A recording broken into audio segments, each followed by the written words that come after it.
చెప్పండి. పేర్ని నాని బియ్యం దందా కూడా ఇప్పుడు వెలుగులోకి వచ్చింది. అండ్ దాదాపుగా 250 టన్నులు ఈ బియ్యాన్ని ఆయన మాయం చేసినట్లుగా తెలుస్తోంది. అండ్ కోట్లు విలువ చేసే బియ్యం అను మనకి దీనికి సంబంధించి ఇన్ఫర్మేషన్ కూడా అందుతుంది. అంటే అక్కడున్న అధికారులు అంటే అధికారాన్ని అడ్డు పెట్టుకొని వైసీపీ హయాంలో ఈ దందా అంటే ఎన్నికల ముందు ఈ దందా అంతా కొనసాగించారు ఆయన.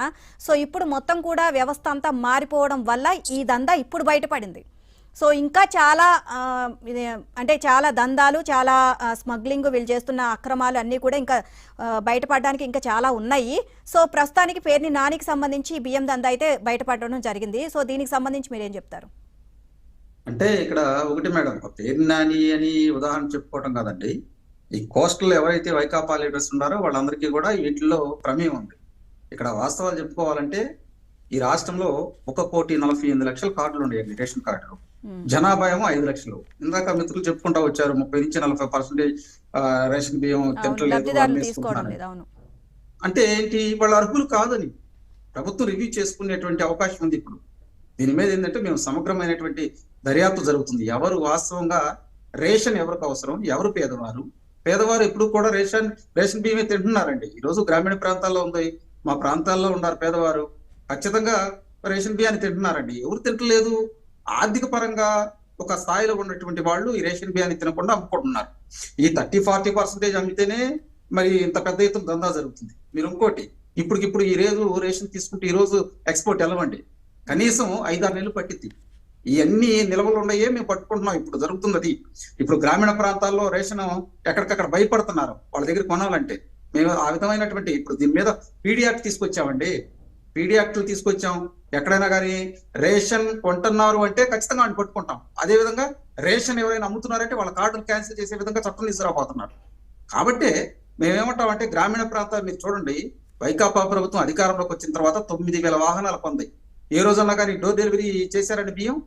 డోర్ డెలివరీ ఎప్పుడు చేయలా. ఎక్కడో ఒక మూలన పెడతారు. అంటే మూలన ఎందుకు పెడతాడు? ఈ రేషన్ కార్డులు ఎవరైతే ఉన్నారో వాళ్ళు అమ్ముకోవడానికి అనువుగా ఉంటుందని ప్లాన్ చేశారు. ఇంటింటికి రేషన్ బియ్యం ఇస్తున్నామని ఒక ప్రచారం అయితే చేసుకున్నారు, ఎక్కడికక్కడ యాడ్స్ ఇచ్చేసి అన్ని చేసుకున్నారు, కానీ వెనక ఇంత దందా నడిపిస్తున్నారు అనేది అర్థం కాలేదు. ఎస్, అంటే ఈ దందాలో ఆ వ్యాన్లు కూడా భాగస్వామ్యం అండి. ఏదైతే ఈ రైస్ ఇయటానికి వెళ్ళినటువంటి వ్యాన్లు ఉంటాయి కదా, వాళ్ళు కూడా భాగస్వాములు. వాళ్ళు కొనుక్కొని, ఎందుకంటే ఆ రేషన్ వాహనాన్ని ఎక్కడ ఆపడానికి లేదండి. ఈవెన్ కలెక్టర్ గారు కూడా ఆపుతాన్ని ఆ రేషన్. ఎందుకంటే ఈ బియ్యం ఎక్కడి నుంచి వస్తుంది ఏందని చెప్పరు కదా, దాని మీద ఏమో రేషన్ స్టిక్కర్ ఉంటుంది. కాబట్టి ఈ దందాలో ఆ రోజు ఉన్నటువంటి 9,000 వ్యాన్లు కూడా భాగస్వామ్యం ఉంది. దీంతో పాటు మీకు ఏదైతే వైకాపా పార్టీలో 4 విభాగాలుగా ఈ రాష్ట్రాన్ని విభజించారు.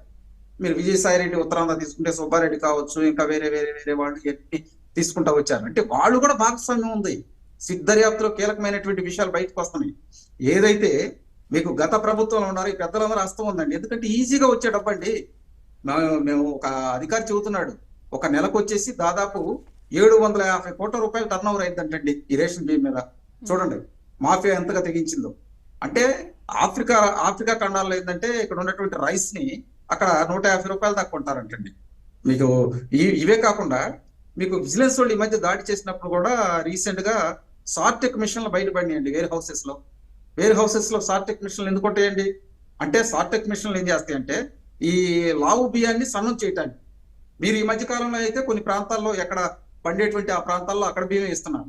మనకి ఏదైతే సెంట్రల్ గవర్నమెంట్ నుంచి వచ్చేటువంటి బియ్యం ఆ రేషన్ కార్డులు ఉన్నాయో వాటికి మాత్రం వేరే బియ్యం వస్తున్నాయి. అంటే ఇక్కడ స్లాట్లు ఉంటాయి, ఆ స్లాట్ల ప్రకారం ఇచ్చుకుంటూ వెళ్తారు. మేము కట్టడి చేయడానికి ఏంటంటే క్రియాశీలకంగా పీడీ యాక్టులు తీసుకురావటం కానీ, వాస్తవంగా గ్రామీణ ప్రాంతాల్లో, మండల ప్రాంతాల్లో, పట్టణ ప్రాంతాల్లో ఎవరు ఈ పేదలకు వచ్చేటువంటి బియ్యాన్ని అక్రమంగా తీసుకుంటున్నారంటే దొంగ రేషన్ కార్డులు ఉన్నాయి. వాటి మీద కూడా కట్టుదిట్టమైన చర్యలు తీసుకోబోతున్నామండి. మేము ఖచ్చితంగా గత ప్రభుత్వంలో జరిగింది ఈ ప్రభుత్వంలో జరగకూడదనే కదండి మేము దాడులు అవన్నీ చేపిస్తుంది. ఇప్పుడు విశాఖపట్నం కావచ్చు, కాకినాడ కావచ్చు, మీకు ఇటు కృష్ణపట్నంలో ఉన్నటువంటి వాళ్ళైతే కట్టుదిట్టం చేసాం. అక్కడ పోర్టు దగ్గర వాళ్ళు వెళ్ళడానికి అవకాశం లేదు. వీటిలో ఏంటంటే ఈజీగా వెళ్ళి బియ్యాన్ని సరఫరా చేసుకోవడానికి అవకాశం ఉంది. మీకు విశాఖపట్నం కూడా నేవల్ బేస్డ్ అండి, అది మొత్తం కూడా. అక్కడ కూడా కట్టుదిట్టమైన చర్యలు ఉంటాయి. ఆ 483 క్వింటాలు ఏదైతే క్యూబిక్ క్వింటాలు పట్టుకున్నారో అవన్నీ కూడా గతం 6 నెలలకు ముందర గోడౌన్లో పెట్టిన బియ్యం అంటండి. ఇప్పుడు కాదు, వైకాపా ప్రభుత్వం అధికారంలో ఉన్నప్పుడు అక్కడ గోడౌన్లో స్టాక్ చేశారు. ఏదో ఒక సమయం చూసి ఆ సమయంతో ఇటు ముందరకి వెళ్ళాలని చూస్తున్నప్పుడు అక్కడ విజిలెన్స్ వాళ్ళ సమాచారం రావటం, నాదెండ్ల మనోహర్ గారు వెళ్ళటం, ఇప్పుడు ఎవరైనా కానీ ఒక మంత్రులకో ఒక ప్రభుత్వంలో ఉన్న పెద్దలకు ఎవరి నుంచి వచ్చిందండి? స్థానికుల నుంచైనా రావాలి, లేదా ఇంటెలిజెన్స్ నుంచైనా సమాచారం రావాలి. అక్కడ దొంగ బియ్యం ఉండేయండి, సరఫరా చేస్తున్నారండి. ఎందుకంటే ఐడెంటిఫై చేయాలంటే. కాబట్టి ఆ విధంగా వచ్చింది కాబట్టి మనోహర్ గారు వెళ్ళారు, అక్కడ ఎక్కడ ఆ స్థలాన్ని మొత్తం పరిశీలించారు, వాటిని సీజ్ చేయడం జరిగింది.